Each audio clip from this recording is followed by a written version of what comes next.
Well, hello, everybody. I'm so excited to be here. Again, my name is Lacey Studnicka, and I'm the program director at Habitat for Humanity. Prior to that, I have worked for the last 18, 19 years welcoming thousands of refugees into Nebraska, and really have a passion for helping to make Omaha and continue to have Nebraska be a place of welcome. I am so excited to be here. It feels awesome. I said this is like my first in-person presentation. There's no people, but you're all still here, and it's my first time seeing live music in a year, and I wasn't prepared for that. I thought, okay, I get to see Pastor Deborah, which is like my favorite thing, but it's such a beautiful experience. So I'm so happy to be here with you all.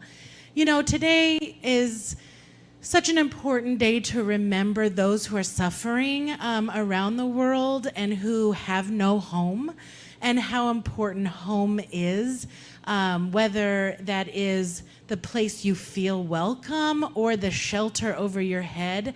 It's so critical. And so today, you know, I wanted to give everybody an update because, as you can imagine, refugee resettlement has almost been all but decimated over the last 4 years. And so just wanted to kind of let everybody know what that looks like for Nebraska and how that affects us, and you know, where do we go from here, and how can we continue to advocate and make Omaha that place of welcome. So, as a reminder, a refugee is a person who is forced to flee their country in fear of persecution. So it's really important to know that nobody chooses to be a refugee.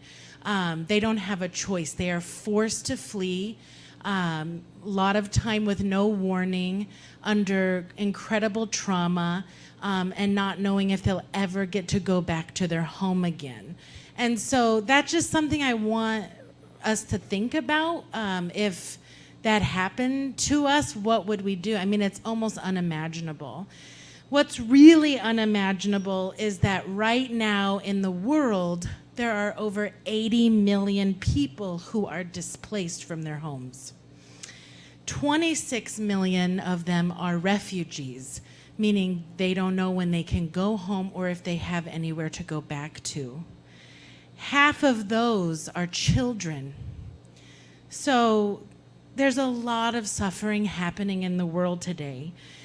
You know, in 2016, if you can remember that far ago, Nebraska actually had a claim to fame where we welcomed the most refugees per capita in all of the United States in that year. So that was really a busy time, an exciting time, lots of folks coming, the congregations coming together to welcome them, gathering household items.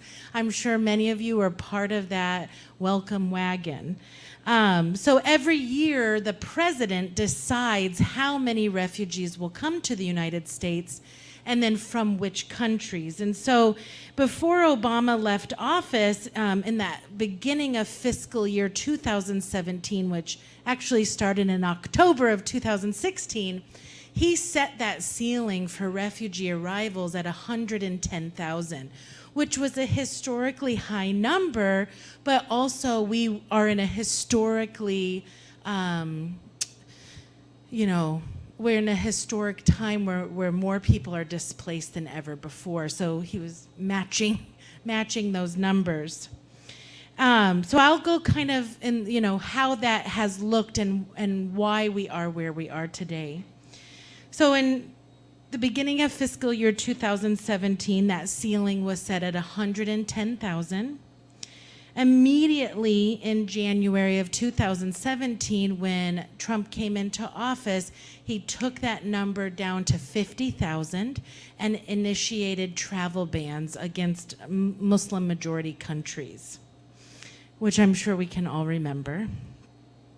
In 2018, he set that number of refugees to be welcomed at 45,000, which was a historic low.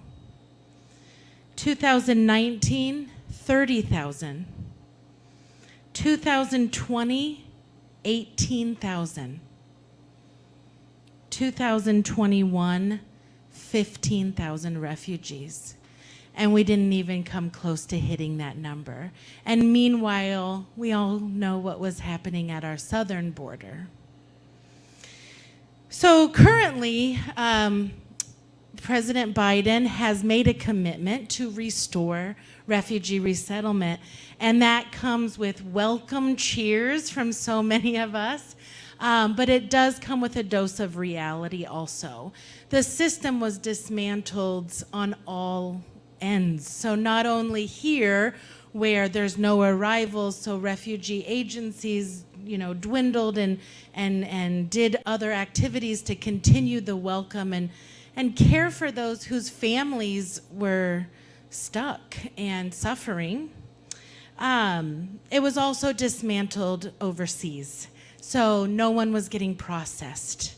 So right now, even if President Biden comes through in October and says 125,000 refugees, which he has promised to do, so you can write and continue to advocate for that, reality is it'll take years for this system to strengthen again to be able to handle and have that capacity. But in my mind, it's okay. It's a sign of hope. And to be honest, in Omaha, we need the time. We need the time to rebuild, and we need the time to get ready. Currently, the Sherwood Foundation just released a housing report. In Omaha, if you haven't noticed, if you've tried to buy or sell a house, you have an inkling that Omaha's in the middle of a housing crisis. We currently are 80,000 units short of affordable housing in Omaha. So if you can imagine refugees arriving and they're not even accounted into that 80. So it is a time where we need to really have conversations about where are refugees gonna live, where can we welcome them that is safe and affordable and that they can thrive because they've been through so much. But we also need to have that conversation for our broader community. At Habitat, we understand the benefits of home ownership and what home ownership does to stabilize a family. It increases and benefits all the social determinants of health. Families can thrive, school grades go up, kids can go to college. So many of our refugee families are Habitat homeowners. Our services are available to all low-income people who want to have that stability in their life. And it's been such a blessing for me to work hand in hand and to see people achieve that dream that they never thought possible. And so I get that, pleasure every day and my bucket filled every single day. But currently in Omaha, we have, 20,000 children who live in unstable homes where their families are paying more than 50% of their income on rent. And because of this housing crisis, those who have a home, housing prices are increasing dramatically, rents are going up. So as a community, we need to come together and protect the most vulnerable. And especially right now, while we're in 2 pandemics, it is more crucial than ever to make sure that those who need it have a home. If we didn't have a moratorium, there'd be over 100,000 people facing homelessness, being evicted from their homes. So we want to make sure that we lift that tide for everyone and that Omaha is a place of welcome and stability and strength for everyone that lives here, and then a place of welcome when refugees begin to arrive again. So I am just excited to be here again. I may never leave, but there's lots of opportunity to advocate. Please reach out to the resettlement agencies here in Omaha. We have Refugee Empowerment Center, Lutheran Family Services.